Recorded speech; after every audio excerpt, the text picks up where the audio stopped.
ganni itti agarsiiseetiin jira. Waadame fakkaattii bara mucayyoon dhugaa dhaabbachuu dadhabee achumatti iyyuu jechuudha sa'aatii sanitti. Akkuma ijoolleen durbaan waliin deemte bichaan miira biraa keessa hin galle maaf isaanuma arragaa ga'uudhaaf xiqqoo wannoo jenne. Kanaafuu intalli kan boqatte balaa ibiddaatiin dhugaa amma suuraa kanaa asirratti ganniin hoggaa maxxansitu hoggaan ilaalu nan rifadhe adda ishii hoggaanan asirratti hoggaanan ilaaluu fi bakka sanirra kan ture hoggaanan ilaalu nan rifadhe balaa akkanaa kanarraa waaqayyo isin haa qabu. Sanyii keessanii miti diinni keessan kan hin beekne diinni keessan kana hin ta'ini diinni keessan akkasitti hin gubatin isin hin jedha gara tokkoon ingilis akkuma isinitti hime paartii tokkoon muududha muluu mucayyoon hin jirtu ani hagasu akkasumaayyuu taateetu hospitaala keessa tamalaalasuun ishii akkasuma taateetu intalli haati mana ijaazaa sun akkamumatti bobaa ishii sallaaltee akka ijji ishii buruqxee odoo laaltu akkamumatti akka ishii of biratti teechisteetu gara hospitaala guddaatti akkamitti akka hin geechine hoggaan yaadu dhugaa hedduu tokkoon gadde. Almost mucayyoon ingirii kan boqatte akkuma isinitti hime ammalleedha. Balaa ibiddaa siliindariin irratti fanadda'eeni gimmaash paartiin ishii hin jiru fuulli ishii bakka. Foon waadamaa fakkaatti intalli. Balaa ormi kuwwan immoo midhaan nyaachistanii kaan nyaachistanii san nyaachisanii jettanii too haasoftan kuni garuu waaqayyoon isinitti haalaalu dhugaa mucayyoo saniit illee dhoksitaniit mucayyootu kana godhe biddeena ergiteef jettan jechuudha mucayyoon ofiishiitiif ani bakkee hojjettiin se'ee edaa mucayyoon iyyuu mana kontiraataat hojjetti jedhan hoggaanan dhaga'u jechuudha. Mucayyoo mana kontiraataat hojjetti jedhanii silkii deelivarii hin qabnaa deelivarii bilookiin godhee akkana nu godhee akkas nu godhe jettanii too namni haasoftan bichaan waaqayyo isinitti haalaalu. Dhugaa waaqayyoon isinitti haalaalu nama biraa waliin isin hin jedhu tokkomtuu hin jiru. Kanaafuu ishiin ingirii gara waaqa ishii uume deemteetti. Kanaafuu yoo mucayyoon kan boqattee balaa ibiddaatiin jechuudha. Waaqayyo lubbuu ishii haamaaru. Kana jechuudha wanni jiru. Waaqayyo balaa kanaatirraa isin haa oolchu. Kanaafuu haalli jiru kana jechuudha. Gaafii na gaafattan hoggaa jiraate gaafii kana na gaafadhaa har'a almost deemeetii kafaltii kafalamuu qabu kaffallee reeffa ishiitis nama fuulduratti ashagamee irratti barreeffamee too irratti barreessisnee waa hundaayyuu finnee too baane jechuudha. Kanaafuu almost ingilis nama reeffa ishii simatuttis hunduma isaatu finneetoo itti himnee jirra. Maatii isaaniitiif illee jajjabina isaaniif hawwina. Ishiidhaaf illee ingilis waaqayyoon lubbuu ishee haamaaru jenna jechuudha.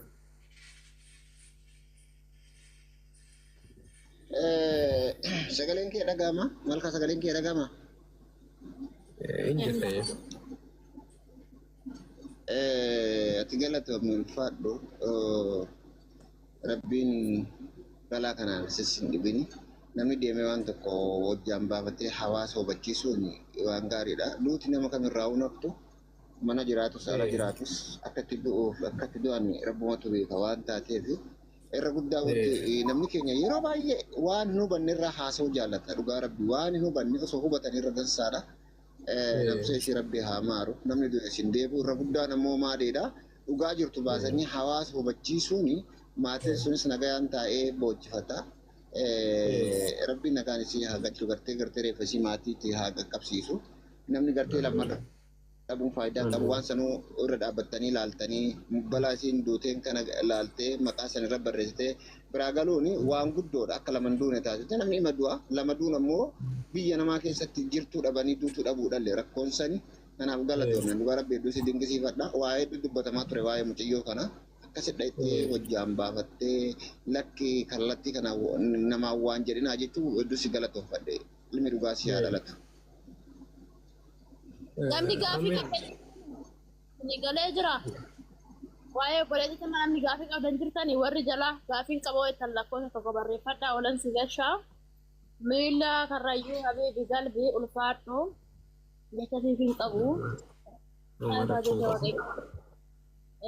ulfina siifaa kaa'u boleettii teenyas mirga qulqullootaa haa kaayu egaa seetii faamaaru isiniin jedhaa dhageessanii jirtanii reeffa boleettii tanaa anis argee jira natti agarsiisanii jiranii egaa. Dhugaa dubbachuudhaaf sa'aatii sanitti achi keessa dhaabadhee too viidiyoodhaan sitti bilbilee too sitti agarsiisuu kiyyaanuyyuu wantoota hedduun jedhamaa too ture warra imbaasii hin hayyamamu akka hin hayyamamne dura natti himaniiru yaa dhoksumaaniin sitti agarsiisesi. Dhugaa dubbachuudhaaf yaa haalli jiru kana atillee ilaaluun keemmoo na gammachiiseera yaa booda ofumaa kiyyaa qofa laalee too ba'ee too akka wanta biraanaan hin jenne jechumaafan bilbileetillee sitti agarsiisee beekte. Booda immoo uummanni kun akka gadi na galabbatee too mataadhaan gadi na dhaabne jedhee sodaadhe.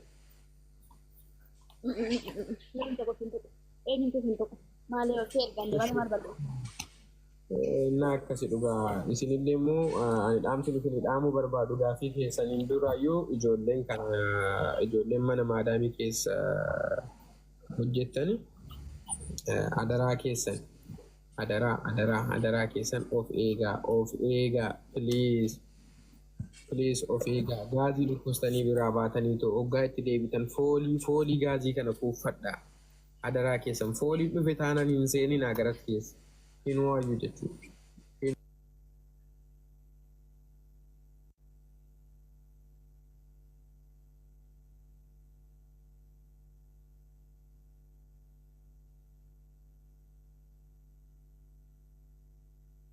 Kaastanii too haasofta wanna isin fayyadu naa galuu baatu iyyuu isin galee. Wanna waa hin gooneef oduu biraa keessa seentanii too wanna hin taane. Ijoollee keenya warri jala kana jirtanii warri kaleessas waa hedduu dubbachaa turame waa'ee mucayyoo kana irratti obboleessa keenya kan bira dhaqe koottaa ol ba'aa yoo gaafii qabaattan gaafadha. Waan kana irra deddeebi'anii haasayuu irra akkasumas nama hawaasaaf waa hojjetu fooloo godhaanii miila karrayyuu hundi keessanuu namoonni as jirtan kuni fooloo godhaa isin gargaara waan taateef fooloo garatti nyaattanii yoo rakkattan isin bira dhaabbata isin gargaara waan taateef hundi cufti keessanuu fooloo godhaanii. Nuti eenyumaa ta'u nama hawaasaa dhugaa hawaasaa dubbatu nama dhugaa hawaasaa baasu ni jajjabeessinaani jajjabaatu qaba namni akkanaa nageenyas fida dhugaa jirtu irra dhaabbatee achi dhaabbatee wanti natti tolee obbicha osoo laalee galee tarii waa jechuu ni danda'a achi keessa dhaabbatee dhugaa jirtu gannittuu bilbilee miila dhoksaanuu ni beekama achi keessa taa'amee mana reeffi jiru keessatti nama biraa agarsiisuu yakka akkasumattuyyuu mucayyoo tan agarsiisuun ganni dhugaa rabbi akkamiin nama jabaa ta'e agarsiisa fooloo godhaanii hundi keessanuu namni 700 jirtan kun. Namni gaafii irraa qabdan kan duubarraa namaa waa hin jenne kamaaf akka godhe maaf akka ta'uu dhabe warri jettanii yaaddan ammuma osoo inni as keessa jiru ganni illee maaluudhaaf qophaa'aa jirtanii beektanii ol bayaati gaafii gaafachuu barbaaddan gaafadhaa yoo bakkee dhabamte isin jalaa gadi buuna. Koozit Oroo kan jedhu kana naa seensisaame ifama waliin yookaan immoo moodireetarii naa kenna. Koozit moo eenyu jiru kana naa seensisaame eega duratti seenu malee jechaa jirti waan ta'eef. Lakkoofsa tokko barreeffadhu mee. Koozit mee barreeffadhu. Oseensisaanii. Si ergaa jira kottu see. Jabaadhaaf uummata hawaasa keenya akkaawuntii kiyya kanallee fooloo godhaa 400 gahaa min gubate akkaawuntiin kiyyan beeytan. ሰላም እንዴት አመሻችሁ? ይሰማል? ኦኬ ገኒ እንዴት ነሽ? ሰላም ነው? ደህና ነኝ። ወጣ እንዴ ልጁ? እሱን ፈልጌ መጥቼ ሄደ? ኦኬ እሺ በጣም ይቅርታ አንድ ለመሰግን እፈልጋለሁ። መበረታታት አለብህ። በአሁኑ ሰዓት ሁሉም በሚሸሽበት ሰዓት ይሄን ኃላፊነት ወስደ ለህዝቡ ይሄው እውነታው ይሄ ነው ማለት አስደስቶኛል በጣም ማለት ነው። ላመሰግን እፈልጋለሁ። በዚህ አጋጣሚ ካንተ አንድ ነገር እፈልጋለሁ። አንድ ቀበኔ ረጋሳ የምትባል እህታችን እንደሞተች ታውቃለህ አይደል? እዚህ ዱባይ ላይ ማን? ቀበኒ ረጋሳ። አዎ አውቃለሁ፣ ሰምቻለሁ ስለሱ። ኦኬ እሺ። የምፈልገው ምንድን መሰለህ ጥያቄ፣ አሁን በቀደም ያመጣከው ወረቀት እዚህ ጋር ያሳየከው ወረቀት እኔ በውስጥ ሰው ልኮልኝ አይቼዋለሁ በደንብ ማለት ነው። የዛችኛዋንም ልጅ አይቼዋለሁ። ግን እቺ ልጅ የተመረመረችበት ይሄ እሳት አደጋ ነው ጋዝ ፈንድቶ ነው የሚለው ወረቀት ከየት ነው ያገኘከው? የዚችን ልጅ ሄደው እንዲጠይቁ ማለት ነው። ኃላፊነት ወስዶ ነው ካምፓኒ ነው የተሰጠው፣ ከህግ ነው የተሰጠው ለሱ ኃላፊነት ነው። ኖ እንትኑን አይደለም እየጠየኩ ያለሁት፣ ይሄ የሞት ሰርቲፊኬት አይደለም እየጠየኩ ያለሁት። አንድ ገብቶካል? ምን እንደምጠይቅ አንድ ላይ ተያይዞ ነው የሚመጣው አይደለ? ይኸውልሽ እማ ምን አለ መሰለሽ፣ ኦሮምኛ ማትቻለሽ? እሰማለሁ፣ ማውራት ነው የማልችለው። ስለዚህ በኦሮምኛ ኤክስፕሌን እንዳደርግልሽ ወይስ በአማርኛ ላድርገው? ደስ እንዳለክ። ኦኬ እሺ። አይ ቲንክ አማርኛ እንግዲህ ብዙም አይደለሽም ይመስለኛል። ኦሮምኛ ላይ ይኸውልሽ ምን አለ መሰለሽ ሲስተር፣ አሁን እኔ ይሄንን ነገር ይሄንን ኢንፎርሜሽን ልሰጥሽ ኦሮሞት እንደበተለ ነምኔ ዱንስ ካሳኒ ደገፈቱ በርባዳው አንተ ይኸውልህ ጥያቄ ኦኬ በኦሮምኛ መልሰው፣ በኦሮምኛ መልሰው ፖዚት አትሌ ከን ጋፈቻቱ ጅርቲ ኡመት መከኛ አፍነ ፈካታ ማለሞ ዴቢ ፐርሰናል ላፈር ባደ ዊኬት ኮፎ በርባደ እኔ እንደ ግሌ ነው ጠየቅኩ። ግን ይሄ የብዙ ሰው ጥያቄ ነው፣ ኮሜንት ላይ ያየው ነው። እኔ እንደ ግል ነበር አመጣጤ ማል ስለት ፈካታ ጀራን አማ ኢሳኦቱ ዱቢ ከና አኒ አማ ዱቢ ከና ኬጂ ኩን ኑት ከነሜቶ ኒ ኦፈር ካን ቀብሎ ቤተኒ sini gale kezi nu harka jiru miti kezi nu fillanne information homatu in qabu intalli kun hege boqatte to refishi awwallameyu bubulera tole kanafu amma waye ishi dubatti deebi'ee to isinitti asreddaudhaaf natti ulfaata kanammoo kan ormi prosesii ishee fixeeto gaggeessee gara biyyaa intalli kunillee gara biyyaa galtee jirti. Fedhii waaqayyo lubbuu ishee haa maraaru. Keezii ishii immoo kan eessaa bahee haalli kun akkamitti akkana ta'e jettanii toonu jettani mana keessatti hoggaaduuti isa kan harka jiru poolisiitu axaarra'aa keezii kana kan gaafachuu qabdan poolisii bira. Iddoo ishiin naannoo ishiin itti duute naannoo ishiitti reefu ishii gara hospitaala itti deeme achi gaafatani nama mana keessatti du'e jechuudha. Nama hospitaala keessatti du'e immoo akka wakkilinnaa namni qabu dhaqeetoo hospitaala san balaa maalitiin akka boqatte gaafachuu ni danda'a jechuudha. Kanaafuyyuu akkasi. እሺ አመሰግናለሁ። አንድ ጥያቄ ተጨማሪ ልጠይቅና ቦታ ለቃለሁ። የልጅቷ መልስ አግኝታችኋል እናንተ? ካሳየከን ወረቀት ሌላ የተሞላበት ወረቀት አለ? የእህት ሰናይት ማለት ነው። ምን ወረቀት ይወለ ከሞት ሰርተፊኬት ሌላ ወረቀት ላይ ደግሞ የሞተችበት ምክንያት ሙሉ ተሞልቶ ይሰጣችኋል? አዎ ኦኬ። የሰናይት ተሞልቶ ተሰጥቷችኋል? እጃችሁ ላይ አለ?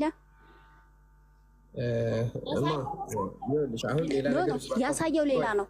ገኒ ያሳየው ሌላ ነው። ያሳየ ሌላ ነው። ፖዚ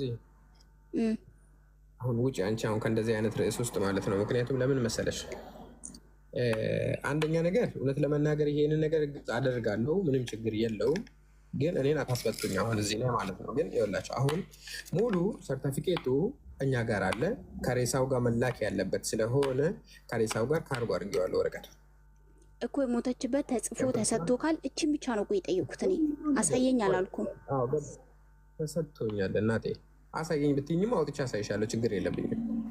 በመጀመሪያ ደረጃ እኔ ሲጀምር በመረጃ የምንቀሳቀስ ሰው ዝም ብዬ የምንቀሳቀስ ሰው አይደለሁም። ምክንያቱም ነገ ላይ ምን ሊፈጠር እንደሚችል በደንብ አድርጌ ስለማውቅ ማለት ነው። ገብቶሻል አይደለ?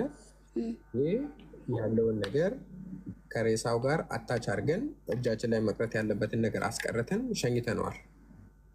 አንደርስታንድ። ከዛ ደግሞ በተረፉ ደግሞ ቤተሰቦቿ ጋር ከኛ በተሻለ እኛ ያው ጀስት የእሷ እውነት እንዳይደበቅ ነው። የእሷ እውነት ደግሞ ሄጄም በአካል እናንተ እንግዲህ በሰጣችሁኝ ኃላፊነት መሰረት በአካል ሄጄ ሬሳዋን እስከመሸኘት ድረስ አድርሻለሁ። ፈጣሪ ያክብርልን፣ እግዚአብሔር ይስጥልን። እሱን እኔ አውቃለሁ፣ አይቻለሁ ወረቀቱንም። ቴንኪዩ በጣም እኔ አሁን ቴንኪዩ እንድትሉኝ ሳይሆን ጀስት ይሄ በነገራችን ላይ ግዴታዬ እንጂ ግዴታዬ ነው። ገብቷቸው ውዴታ ሳይሆን ግዴታዬ ነው ይሄ ማለት ነው። ማድረግ ያለብኝ ነገር አድርጋለሁ ዛሬም ነገም ቢሆን ማለት ነው። አሁን እንደውም ቅድም ላይ ስልክን ካልሰጠህን ተብዬ በውስጥ ራሱ ስልክ እየተጠየቁ ነበር። አሁን ራሱ አንድ ልጅ እዚህ ወደ አልመጃዝ አካባቢ ቤት ውስጥ ቦታ ተገኝታለች ተብዬ በዛ ጉዳይ ራሱ እንትን እያሉ ነው። እና በጣም ራሳችሁን ጠብቁ ፕሊስ ፕሊስ ፕሊስ ፕሊስ ፕሊስ። አሁን እኔ ይህችን ነው ማስተላለፍ የምፈልገው። ራሳችሁን ጠብቁ ጠብቁ ጠብቁ። ሙቀት ካለ የሆነ በቃ ለምን ካልቻላችሁ እንኳን የሆነ ሞል ውስጥ የሆነ ፋርማሲ የሆነ ካፌ የሆነ ቦታ ኤሲ ያለበት ቦታ ገብታችሁ ቁጭ በሉ። አሁን ላይ ሙቀቱ በጣም ከፍ እያለ ስለሆነ ሰዎች እየሞቱ ነው። አሁን በዚህ ዓመት ብቻ ወደ 40-50 ሰው እየተጠጋ ነው። ኢትዮጵያዊ ብቻ ማለት ነው እየሞተ ያለው ማለት ነው። እና በጣም ቢኬርፉል፣ ራሳችሁን ጠብቁ አደራችሁ። እና ያ ነው ነገራቸው። እሺ እነግራቸዋለሁ። አሁን ደግሞ የምነግራችሁ ነገር ቢኖር ምንድን ነው ራሳችሁን ጠብቁ ነው የምለው።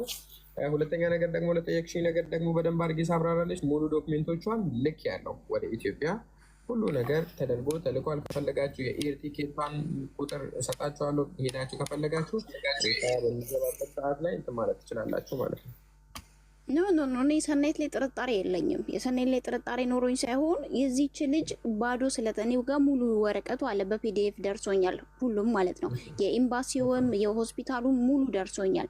ግን ምን ሆና ሞተች የሚለው ገና እየተጣራ ነው የሚለው ጽሁፉ። የተጻፈበት ነገር የለም፣ ባዶ ነው ወረቀቱ። እና ያ ነገር ነው ህዝቡን ያንጫጫ፣ በቃ ጥያቄ እየፈጠረ እንቅልፍ የነሳው። እዛች ጋር ለምን አልተሞላችም ነው። እውነት ለመናገር የእሷን ልጅ ኬዝ የያዘው ሰው አለ። የእሷን ኬዝ የያዘው ሰው ደግሞ እሱን ሰውዬ እዚህ ላይ ያስገበታችሁ መጠየቅ ትችላላችሁ። ምክንያቱም ማን አቅርቦ ምን አገባክ ነው የምትባለው? ማንም ይመልስልህ የለም። ማን ስለሆንክ ነው የምትጠይቀኝ ነው የምትባለው? አንቺ ማንሽ? ውክልና አለሽ እኔን ለመጠየቅ? እሺ አንድ ነገር ላዳምጡ። አሁን ሌላ ኢንፎርሜሽን ልስጣችሁ። እናንተ በራሳችሁ በኩል መሄድ ካልቻላችሁ